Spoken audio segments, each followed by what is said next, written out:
Hello दोस्तों, कैसे हैं आप। तो चलिए शुरू करते हैं आज का क्लास। तो आज हम पढ़ने वाले हैं वेग समय ग्राफ। देखिए, पहला है आपका वेग समय ग्राफ। तो वेग समय ग्राफ का जो ढाल होता है, यानी कि इसका जो ढाल बनेगा इस प्रकार जो वेग समय ग्राफ का जो ढाल बनेगा वह आपका जो है त्वरण को बताता है। किसको बताता है? त्वरण, क्योंकि वेग में परिवर्तन की दर त्वरण कहलाती है। तो यहाँ पर देखिए वेग में चेंजिंग हो रहा है कि नहीं? जीरो है। 10 मीटर प्रति सेकंड, 20 मीटर प्रति सेकंड, 40 मीटर प्रति सेकंड, 50 मीटर प्रति सेकंड। तो वेग में परिवर्तन की दर त्वरण कहलाता है। इसलिए वेग समय ग्राफ का जो ढाल होता है वह त्वरण को बताता है। ठीक है, तो हम लोग देखते हैं। और नीचे में आपका देखिए यहाँ पर समय है 1 second, 2 second, 3 second, 4 second, 5 second. और वेग आपका देखिए 50 मीटर प्रति सेकंड, 40 मीटर प्रति सेकंड, 30 मीटर प्रति सेकंड, 20 मीटर प्रति सेकंड, 10 मीटर प्रति सेकंड। ये आपका वेग है जो वाई अक्ष के समानांतर है, और समय जो है वो एक्स अक्ष के समानांतर है। ठीक है, अब देखिए, जिस प्रकार दूरी समय ग्राफ से हमने 5 तरीके से जाना था ग्राफ, उसी प्रकार हम लोग वेग समय ग्राफ से भी 5 तरीके से जानेंगे। तो स्टार्ट करते हैं आज का टॉपिक। देखिए, यदि आपका ढाल इस प्रकार बने तो यह क्या बता रहा है?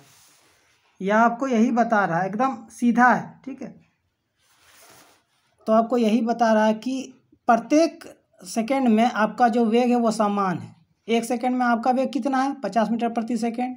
2 सेकंड में आपका वेग कितना है? 50 मीटर प्रति सेकंड। 3 सेकंड में आपका वेग कितना है? मतलब आपका जो गाड़ी का स्पीड है, समय तो बढ़ रहा है लेकिन जो आपका गाड़ी का स्पीड है वो एक समान है। तो वेग का मान एक समान रहने पर त्वरण का मान क्या होता है? शून्य होता है। ये एक न्यूमेरिकल के थ्रू भी बताया गया था। ठीक है, तो यहाँ पर देख रहे हैं, क्योंकि यहाँ पर देखिए प्रारंभिक वेग और अंतिम वेग कितना होगा? 50 मीटर प्रति सेकंड, क्योंकि हर पॉइंट पे आपका जो वेग है यहाँ पे, यहाँ पे, ठीक है, हर पॉइंट पे आपका जो वेग है वो समान है। इसलिए एक समान वेग रहने पर त्वरण का मान शून्य होता है। तो यहाँ पर आप लिख सकते हैं कि एक समान वेग का मान रहने पर त्वरण का मान शून्य होगा। ठीक है, ये आपका पहला है। अब देखते हैं उसी प्रकार। देखिए, जो मैंने समय रखा था आप वही समय को रखिएगा यहाँ पे, और जो मैंने वेग का मान रखा था वही रखिएगा वेग का मान यहाँ पे। उसी प्रकार जो मैंने वेग का मान यहाँ पे रखा था वही रखिएगा यहाँ पे, और जो मैंने समय का मान यहाँ रखा था वही रखिएगा यहाँ पे। ठीक है, और ये आपका हो गया वाई अक्ष, ये भी आपका क्या है? वाई अक्ष। ये आपका एक्स अक्ष, और ये आपका एक्स अक्ष। ठीक है, अब देखिए, यदि आपका स्लोप कुछ इस प्रकार बने, देखिए आखिरी पॉइंट को देखिएगा। तो आपका जो वेग है, यहाँ से देखिएगा, आपका जो वेग है वह घट रहा है। आखिरी पॉइंट क्या हो रहा है? घट रहा है, यानी वेग में क्या हो रहा है? कमी हो रहा है। तो आप सब जानते हैं कि त्वरण बराबर क्या होता है। देखिए, त्वरण बराबर होता है वेग में परिवर्तन की दर बटा समय, यानी कि वेग में परिवर्तन की दर है कि नहीं? वेग में परिवर्तन की दर को ही त्वरण बोलते हैं। तो समय से तो हमको कोई लेना देना नहीं। यहाँ पे देखिए, वेग का मान आपका घट रहा है।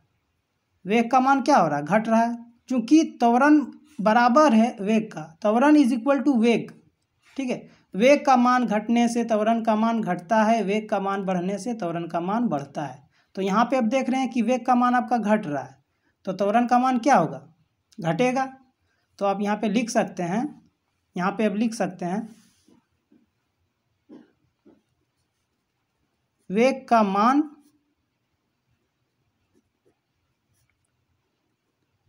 घटने से त्वरण का मान घटता है। और यदि आपका स्लोप इस प्रकार बने, देखिए यदि आपका स्लोप इस प्रकार बने, ठीक है, यदि आपका स्लोप इस प्रकार बने तो यहाँ पे आप देख रहे हैं कि आपका वेग का मान, देखिए आखिरी पॉइंट को देखिए, ठीक है, इस पॉइंट को देखिए, आपका जो वेग का मान है वो निरंतर बढ़ रहा है, ठीक है। यहाँ पे आपका वेग का मान समय के सापेक्ष घट रहा था, यहाँ पे आपका वेग का मान समय के सापेक्ष बढ़ रहा है, यानी कि वेग का मान देखिए बढ़ने से त्वरण का मान बढ़ता है। तो यहाँ पे आप लिख सकते हैं कि वेग का मान बढ़ने से त्वरण का मान